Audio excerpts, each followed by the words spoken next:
If there is one thing I hate, it's wasting money. In today's world of inflation, getting less and paying more for it, wasting money is even worse than it was a few years ago. Last month, I became a Vitória socio. How's that going for me? It would have been more productive if I had just taken money out of my wallet and set it on fire. My name is Howie. This is Positively Portugal. Let's get into it. Going into yesterday's Taça de Portugal game, round of 16, Vitória had drawn 5 consecutive games. Yesterday, they got knocked out of the Taça de Portugal by O Elvas, a team that plays in the 4th division. This is not Tondela playing in the 2nd division. This is the 4th division of Portugal. Do you know what the 4th division means? It means they play in a regional league. They are not even traveling throughout the country. They strictly play in Alentejo. It's a semi-professional league. Some of these players actually have other jobs aside from playing football. And Vitória lost to that team, 2-1. Not just the way that they lost was troublesome. I shouldn't even say troublesome. It's an embarrassment. It's a disgrace. Me saying troublesome doesn't sum up 5% of what happened yesterday. There was a Vitória team on the field that looked like they weren't trying. Most of those players looked like they couldn't have given 2 squirts of piss about making the quarterfinals of the Taça, which realistically would have been the only competition they would have had a chance of winning. I mean, I know that they finished 2nd out of 36 teams in the group stage of the Conference League.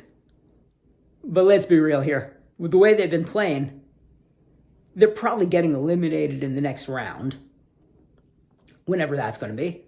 Because it's the Conference League. Nobody knows. You have 2 players on Vitória. The goalkeeper, Bruno Varela, who stinks. Who just makes bad decision after bad decision after bad decision. Comes out 15 to 20 yards on the break that led to Elvas's winning goal. And the thing is, it wasn't a clear break either.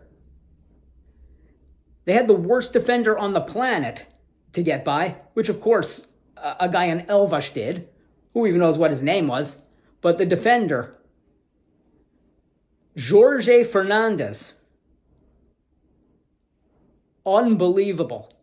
This is a man who is 6'4", in great physical shape, yet has no presence of where he is, makes no football-related movements, and simply flops around like he's a dying fish that was taken out of water. 6'4", somebody at Vitória, somebody in the scouting department made the conscious decision that just because a guy is very tall, he's going to be a great central defender. 6'4". And you know what Vitória fans learned yesterday? They learned that that's how high shit can get stacked. Vitória suffered what might have been its most embarrassing loss in its 102-year existence. This team looked like they were out drinking the night before. They looked like they were what we call shaving points in the United States. It looked like a scandal, a gambling scandal, like they threw the game. This is a team that has already quit on Rui Borges. This is a team that is refusing to play for Daniel Sousa. And please do not say anything to me to the effect of, oh, but they got a point against Sporting. They got a draw against Sporting. You know, Sporting is the champion. Yeah, I know. Sporting is the defending champion of Portugal. However, Vitória finished in 5th place last year. It's not like they had a slouch team at all. You're talking about a Sporting team that had its heart and soul ripped out from them when their manager walked out on them. You're talking about a Sporting team that blew a 3-1 lead in a matter of 16 minutes against Vitória. Vitória takes a 4-3 lead and then somehow gives up an equalizer in the 5th minute of stoppage time. No, there's no moral victory there. I don't care who it is. I don't care if it's Sporting without Ruben Amorim. I don't care if it's Sporting with Ruben Amorim. I don't care if it's Porto. I don't care if it's Benfica. I don't care if it's against Real Madrid. There's no such thing as a moral victory. A moral victory is for losers. Fan bases that celebrate moral victories are the fans who see their team get relegated.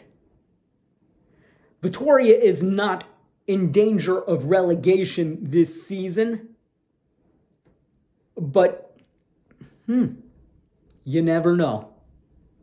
I mean, is this a group of players? Because I'm not even going to call Vitória a team anymore. I'm going to call them a group of players. Is this a group of players that has just completely quit on the season? Today is January 12th. The last time Vitória won a game was on December 12th. 1 month ago today, they won a Conference League game in Switzerland against St. Gallen.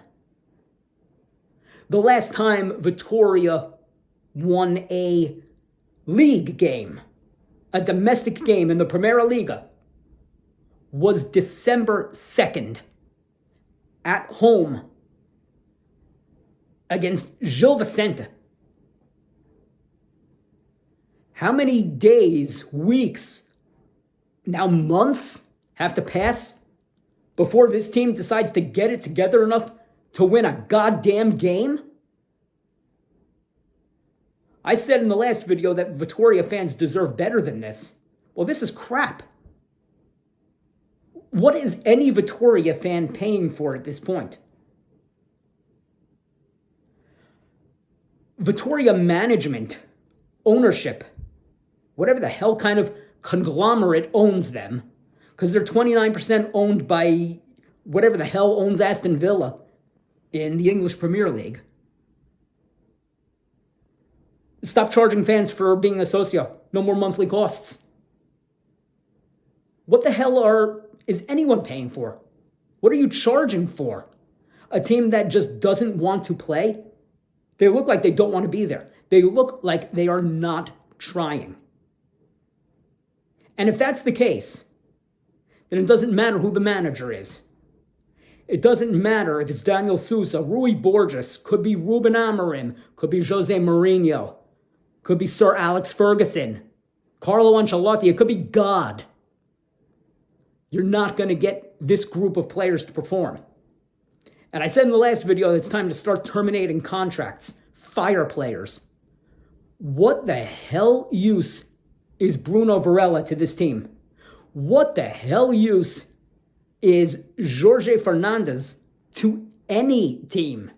This is a guy who got embarrassed against a 4th division team.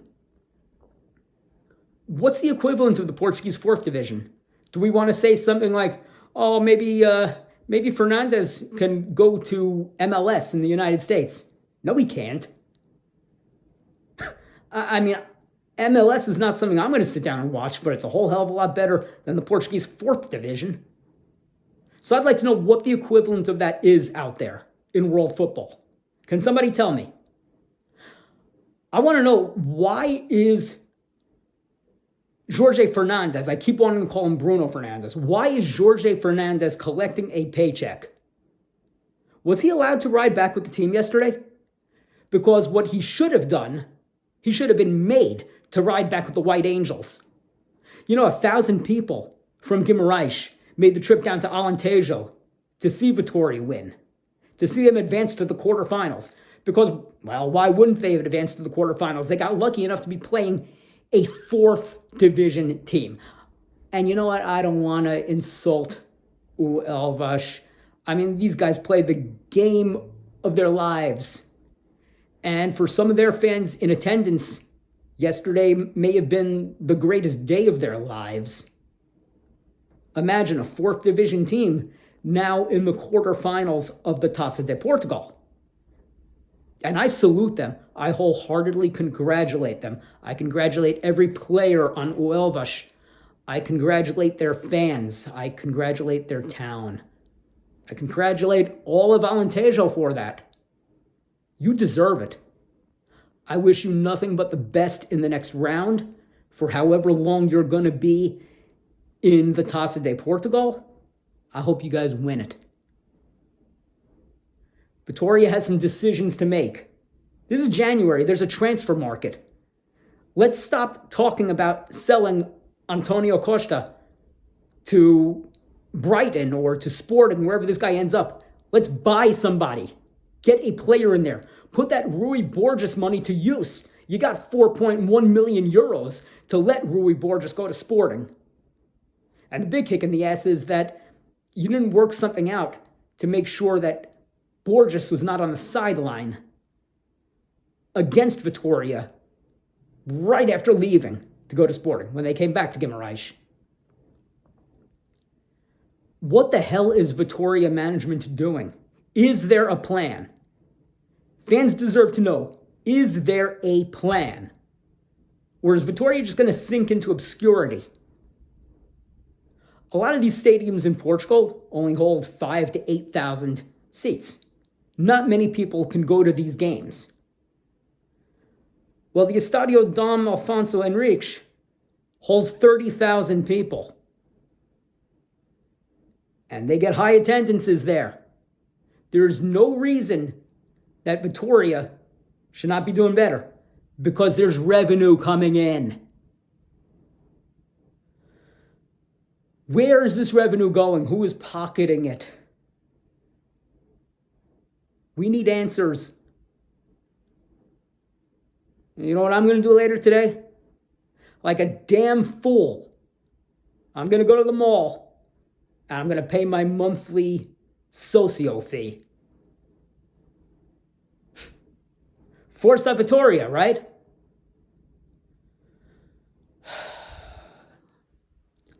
Well, if you want more videos about moving to Portugal, the process of getting there, Portuguese football, anything Portugal related, please like the video, leave a comment, subscribe, hit the bell for notifications. These are the best things you could do to help a content creator on YouTube.